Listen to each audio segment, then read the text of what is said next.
샬롬, 사랑하는 성도 여러분, 귀하고 복된 하루가 시작되었습니다. 오늘 우리 하나님께서 은혜 가운데서 불러주심을 믿습니다. 그러므로 믿음을 가지고 간절한 마음으로 새벽 예배에 임하도록 하겠습니다. 우리 하나님의 크나큰 위로와 또 함께 하시는 깊은 교감이 있을 줄로 믿습니다. 다 같이 기도하겠습니다. 사랑과 은혜가 풍성하신 존귀하신 하나님 아버지 감사합니다. 지난밤도 건강하게 또 편하게 쉬게 하시고 이렇게 또 회복하여서 주님 앞에 나와 예배드리게 할 수 있게 하여 주시니 감사합니다. 그러나 하나님 아버지, 우리 가운데 건강이 부족하여서 또 마음이 아파서 여러 가지 어려움이 있어서 힘든 분들도 분명히 있는 줄로 압니다. 주님 불쌍히 여겨 주시옵시고 오늘 예배를 통하여 기도를 통하여 말씀을 통하여 위로함과 취함이 있게 하여 주시옵시고 항상 영육간의 건강함으로 우리 하나님께서 주시는 모든 복을 충만하게 누릴 수 있게 하여 주시옵소서. 모든 것 주님 손에 올려드리며 예수님의 이름으로 기도합니다. 아멘. 할렐루야. 다 같이 찬송하시겠습니다. 찬송가 287장 예수 앞에 나오면 죄사함을 받으며 287장 함께 찬송하시겠습니다.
아멘. 할렐루야. 감사합니다. 하나님 말씀 함께 보십니다. 함께 보실 말씀은 다니엘서 6장 12절에서 14절 말씀입니다. 다니엘서 6장 12절에서 14절 말씀입니다. 함께 보십니다.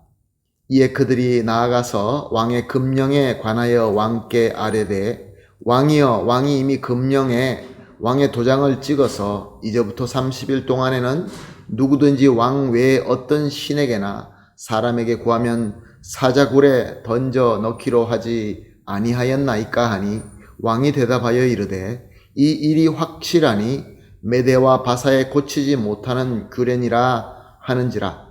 그들이 왕 앞에 말하여 이르되 왕이여, 사로잡혀온 유다 자손 중에 다니엘이 왕과 왕의 도장이 찍힌 금령을 존중하지 아니하고 하루 3번씩 기도하나이다 하니 왕이 이 말을 듣고 그로 말미암아 심히 근심하여 다니엘을 구원하려고 마음을 쓰며 그를 건져내려고 힘을 다하다가 해가 질 때에 이르렀더라. 아멘. 다니엘을 시기하고 미워하는 무리들이 자신들이 판 함정에 다니엘이 빠지자마자 왕에게 달려갑니다. 그리고 왕에게 이렇게 구하죠. 12절에 기록되어 있는 것처럼 왕이여, 왕이 이미 금령으로 왕의 도장을 찍어서 이제부터 30일 동안에는 누구든지 왕 외에 어떤 신에게나 사람에게 구하면 사자굴에 던져 넣기로 하지 아니하였나이까? 라고 질문을 합니다. 같은 12절에 왕은 자기가 스스로 인장을 찍어 공포한 조서이기 때문에 이렇게 대답을 합니다. 이래 확실하니 메대와 바사에 고치지 못하는 규례니라 라고 대답합니다. 자, 그 말을 마치자마자 다니엘을 시기하던 자들은 몰아붙이듯이 왕에게 이야기를 합니다. 13절에 들어있는 내용이죠. 왕이여, 사로잡혀온 유다 자손 중에 다니엘이 왕과 왕의 도장이 지킨 금령을 존중하지 아니하고 하루에 3번씩 기도하나이다. 다니엘은 제국의 세 총리 중에 한 총리였습니다. 적어도 3번째로 높은 사람이었습니다. 그런데 그들은 총리라고 부르지 않습니다. 사로잡혀온 유다 자손 중 다니엘이라고 하고 있습니다. 즉 다니엘을 무시하고 있는 것이죠. 제국의 한 구석, 작은 촌구석의 유대 출신, 그것도 포로로 잡혀온 종이다, 이렇게 표현하고 있는 것입니다. 이들의 표현으로 말미암아 저들이 얼마나 교만하고 얼마나 잔인하고 또 다니엘을 얼마나 무시하고 미워했는지 저들의 본심을 알아볼 수 있게 됩니다. 사랑하는 성도 여러분, 이렇게 성경을 통하여 이런 악인들을 볼 때마다 어떤 생각이 드십니까? 성경에 보게 되면은 참 악한 자들이 많이 나옵니다. 애굽의 바로가 그랬고 블레셋 사람들이 그랬고 신약에 와서 제사장과 서기관과 바리새인들이 그랬습니다. 그럴 때마다 우리는 어떻게 생각합니까? 그래, 정말로 나쁜 사람이구나. 하나님의 혹독한 심판을 받아 마땅한 자들이구나. 이렇게 말할 때가 많이 있습니다. 마치 나와 아무 관계 없는 것처럼, 나와 무관하다라고 여기고 쉽게 판단할 때가 참 많이 있습니다.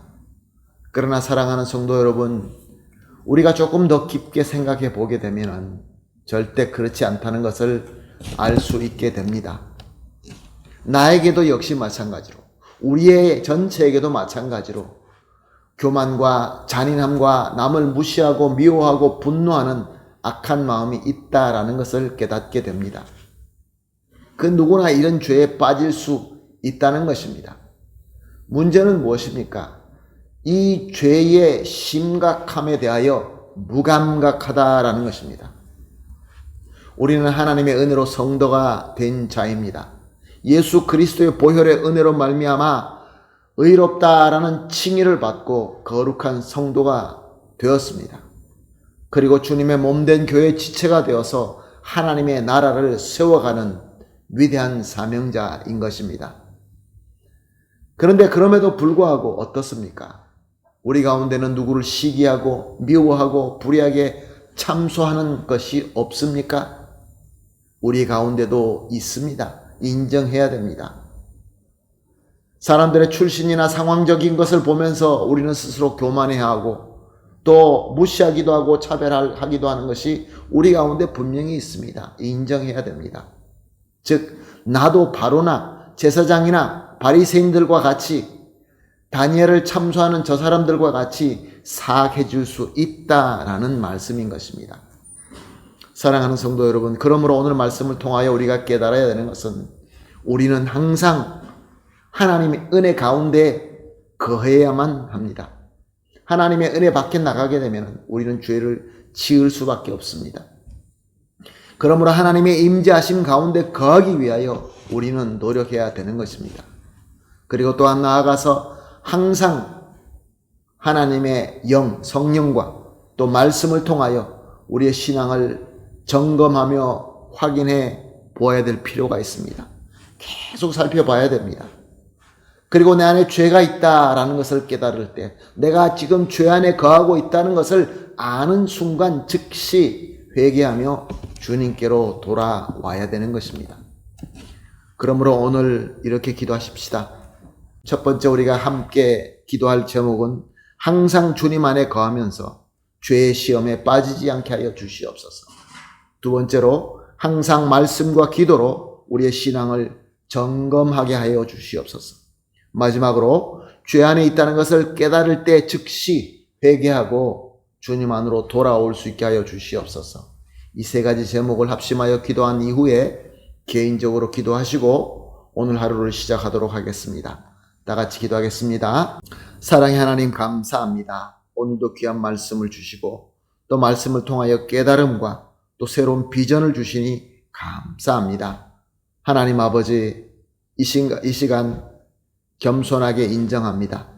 우리도 죄 안에 빠질 수 있고 또 죄의 심각함에 대하여 무감각해질 수 있다는 것을 고백합니다.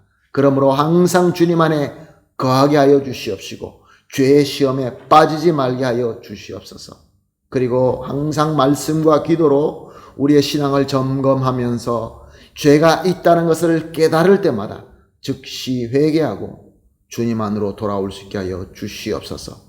감사하며 예수님의 이름으로 기도합니다. 아멘.